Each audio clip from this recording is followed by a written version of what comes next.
June 2 Telangana పుట్టినరోజు 60 ఏళ్ల కల నిజమైన రోజు. మాది తెలంగాణ రాష్ట్రమని గర్వంగా చెప్పుకున్న రోజు.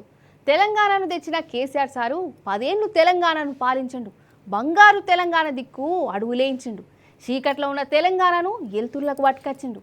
ఎండిపోతున్న తెలంగాణ నేలకు నీళ్లు పారిచ్చి ఆకుపచ్చ తెలంగాణగా చేసిండు. ప్రతి తెలంగాణ బిడ్డ గర్వంగా నిలబడేటట్టు చేసిండు.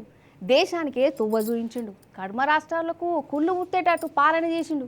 కానీ 2.5 ఏళ్ల సంధి మన తెలంగాణలో కుట్రేషం నడుస్తుంది. మళ్ళా మున్పటి రోజులు వస్తాన్ని మోసపోతే గోసపోతామన్న మాట నిజమవుతుంది. ఒక రాష్ట్రాన్నే పట్టుకచ్చుడంటే చిన్న ముచ్చట్న సాదా సీదా మనుషులతోనే అవుతుందా? అసలు రాష్ట్రం వస్తుందని ఎవరైనా కలలు కన్నారా? తెలంగాణ కలను నిజం చేసిండు కేసీఆర్ సార్. మన తెలంగాణను మనకు పట్టుకచ్చిండు. జూన్ 2వ తారీఖు నాడు మన రాష్ట్రం మనదైంది. కానీ ఇంతటితోని మన కేసీఆర్ సార్ ఆగలే. తెలంగాణ తెచ్చుడు నా పని, తెలంగాణ వచ్చింది, నేను చేయవలసిన పని అయిపోయిందని అనుకోలే. కుట్రలు కనిపెట్టిండు. తెచ్చుకున్న తెలంగాణను మళ్ళా ఆగం కాకుండా 10 ఏళ్ళు భద్రంగా కాపాడిండు. మన తెలంగాణ కోసం ఎంత తండాడినమో, ఎంత కొట్లాడినమో, తెచ్చుకున్న తెలంగాణను కాపాడుకునేందుకు కూడా గంతే తండ్లాడిండు కేసీఆర్ సారు.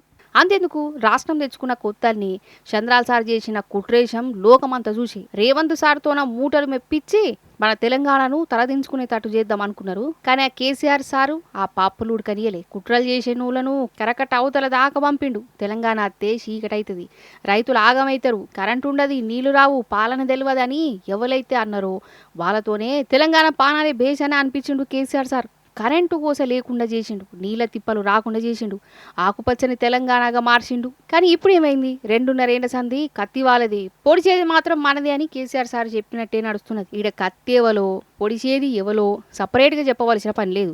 మీకే అర్థమవుతున్నది కదా అంతా. మళ్ళీ మన తెలంగాణలో ఆంధ్ర కుట్రను అడుగుతానే.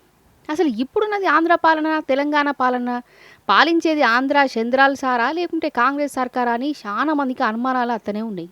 ఎందుకంటే నడుపుతున్న కథ, నడుపుతున్న నాటకాల గట్లున్నాయి. మరి మన నీళ్ళు ఇప్పుడు ఎత్తుకుపోయారు, మన పంటలు ఎండబెడుతురు, మన రాష్ట్రంలో ఆంధ్రోళ్ళ విగ్రహాలు పుడుతున్నాయి. ఇదంతా ఎవలో మెహర్బానీ కోసం చేస్తుండో చిన్న పోనని కూడా సమజైతున్నది. అసలు ఈ 2.5 ఏళ్ల సారి తెలంగాణ ఎంత సత్యనాశ అయిందో అందరు చూస్తూనే ఉన్నారు. కేసీఆర్ సార్ పాలనలో 10 ఏళ్ళు ఒక వెలుగు వెలిగింది మన రాష్ట్రం. సాక్షాత్తు ప్రధానులు, కేంద్ర మంత్రులు కూడా ఎంతో తారీఫ్ చేసిరు. కొత్తగా పుట్టిన రాష్ట్రమైనా డెవలప్మెంట్లా ఎవ్వరికి అందరంత స్పీడ్గా దూసుకుపోతుందని ఎంతో మంది చెప్పారు. ఎన్నో కంపెనీలు వచ్చినాయి. వ్యవసాయం మనకాన వండుగైంది. గరీబుల తలెత్తుకొని తిరిగే తీల స్కీములుండే. కానీ ఇప్పుడేమైంది? ఎక్కడికక్కడ మన తెలంగాణ అరిగోస పడుతూనే ఉన్నది. పాత స్కీములు లేవు, కొత్త స్కీములు దిక్కులేదు. రియల్ ఎస్టేట్లు వాడిపోయింది. వ్యవసాయం దండుగా లెక్కనే మార్చి వాడేస్తారు. కంసెకం యూరియా బత్తాలు కూడా యాలకియలే. పండించిన పంటను కొనులేదు. ఇక నౌకల సంగతి దేవుడెరుగు. భూములు కబ్జాలు అయితేనే ఉన్నాయి. గరీబోళ్ళ ఇండ్లు ఊల్చుతూనే ఉన్నారు. ఎవరన్నా సర్కారును నిలదీయ పాపం వాళ్ళ మీద లాఠీ చార్జీలు, అరెస్టులు, కేసులు, జైలు. ఇక ఇట్లున్నది తెలంగాణ పరిస్థితి. జూన్ 2న ప్రతిసారి పండుగ లెక్క చేసుకుంటాం మనం.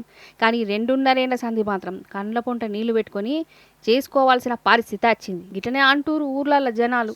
ఎలక్షన్ వచ్చిందంటే మన దగ్గర గాలి గాలి గత్తర గత్తర, అన్ని అబద్ధాలు చెప్పడం, అబాండాలు వేయడం, లేనిపోని బదనాములు పెట్టడం, నానా రకాల కథలు జరుగుతూ ఉంటాయి. అందుకే నేను మిమ్మల్ని కోరేది, నేను చెప్పే 4 మాటలు తప్పకుండా 10 మందిలో చర్చించి మంచి చెడు ఏదో నిర్ణయించాలని చెప్పి నేను కోరుతా ఉన్నాను. అప్పుడే మంచి రాయి ఏదో రత్నం ఏదో తేలే అవకాశం ఉంటుంది. అందుకోసం తప్పకుండా మీ గ్రామాలలో మీరు చర్చించమని నేను కోరుతా ఉన్నా. ఈ రాష్ట్రం ఏ పార్టీ చేతులలో ఉంటే సురక్షితంగా ఉంటుంది, ఎవరు ఉంటే మనకు మేలు జరుగుతుంది అనే విషయాలు మనం ఆలోచించకుండా ఓట్లేస్తే ఆగమయ్యే అవకాశం ఉంటుంది. ప్రజాస్వామ్యంలో ప్రజల దగ్గర ఉండే ఒకే ఒక వజ్రాయుధం మీ ఓటు హక్కు. అది సద్వినియోగం అయితే మంచి జరుగుతుంది, లేకపోతే ఓటు మన తలరాతను కూడా మారుస్తుంది. కేవలం కాంగ్రెస్ ఆయన ఏడ్చిండు అని మనం ఓట్లయితే ఏమైతే ఏడ్చిండు తుడిచానని ఓట్లు వేస్తారా? ఏనన్నా వేస్తే మనం ఏడవాలిగా. ఓట్లు వేస్తే కరెంటు పోతుంది, కరెంటు కాటగలుతుంది, రైతు బంధుకు రామ్ రామ్ అంటారు, మళ్ళీ ఆఫీసుల చుట్టూ తిరగాలి, మొత్తం ప్రజలు మనం ఏడవాలి. ఇక